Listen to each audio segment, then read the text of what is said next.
give you a possible answer. But I want you to ask this question first to yourself, and then you take it to Washington. Is there any way to tax and spend out of these numbers, just the unfunded liability, $191,000 per citizen? The answer is no. And that would lead you to question number 2. Why would anyone want to add more spending? If the answer is even close for you, remember, on Friday, the president took our 10-year deficit, the deficit he'll have created, the White House own estimate, he's taken that from $7 trillion to $9 trillion. Now, $10 trillion is what the CBO tried to tell us 6 months ago was reasonable, and everybody badmouthed them, the administration, no, that's unreasonable. Why would we even listen to those clowns? Well, how can the administration be this wrong in 6 months, and no one in the media is even really talking about it? Nobody is holding this man's feet to the fire. How can they be this wrong in 6 months and then expect us to believe them on the rest of the spending? Second question, what would your motivation be to spend us into oblivion? Do you have one? Well, here's Charles Payne. He's from the Fox Business Network. Hey, Charles, all right. Also the CEO of Wall Street Strategies. Okay, before we get to what your motivation would be, let's go over this. Okay. In common sense, I have another number because I have future liabilities of $99 trillion. Right. Okay. This is a conservative estimate. That's very conservative right there. I mean, I've seen well over 100 trillion by many different organizations. Right. Okay. Yeah. So the conservative estimate is every citizen of the U.S. Right. owes $191,832. And this number, as you can see from the clock, keeps moving at a pretty rapid pace. Yeah. How can we ever pay that off? Well, you mentioned tax and spend. So that's sort of like being on a diet and having a salad and then having a bowl of ice cream. Right.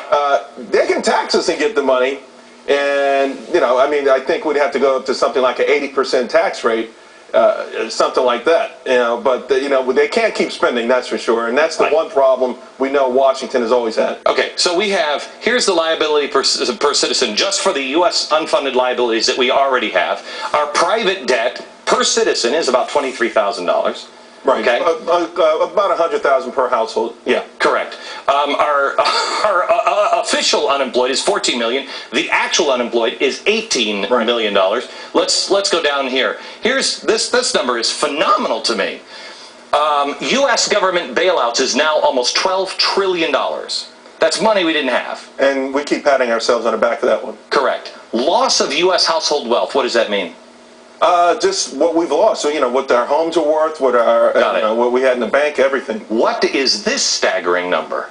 That's the credit derivatives. That's the thing that Warren Buffett's been warning us about for about a decade. That's really still that toxic, scary, off the balance sheet stuff. What does this mean? $644 trillion?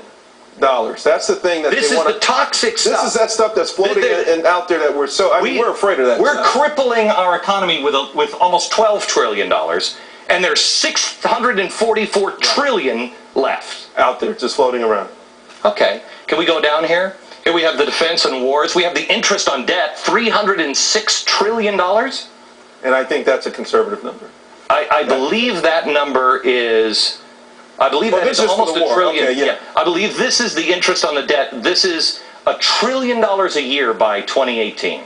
Keep coming up. And again, Glenn, I think it's going to be a lot more than that and a lot sooner. Medicare fraud. This is fraud. Calendar year to date, Medicare fraud, $38 trillion. U.S. budget deficit.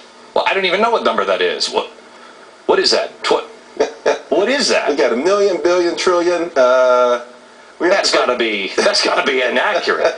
Spending debt per citizen. There's our U.S. national. Right. There's our U.S. national debt. Okay. Why would you add more spending to this? At the end of the day, the goal is, I think, my opinion of the administration right now is to make the government powerful, more powerful than anything else, to push out corporations, to push out the power of corporations, even to push out the power of the other branches of government, to make our citizens solely dependent on the government. Hang on, Charles. You're saying you believe that this is to push out the other branches of government as well? Certainly, there's no doubt. If you look at the czars, if you look at some of the other things that are being pushed through, I believe certainly we're going to diminish the powers of Congress. It may be a moot point if a couple of other Supreme Court justices could be appointed in the next couple of years. But certainly, I know that the executive branch is getting bigger and stronger and really all-powerful. Is there any way to pay off all of this stuff? What happens if the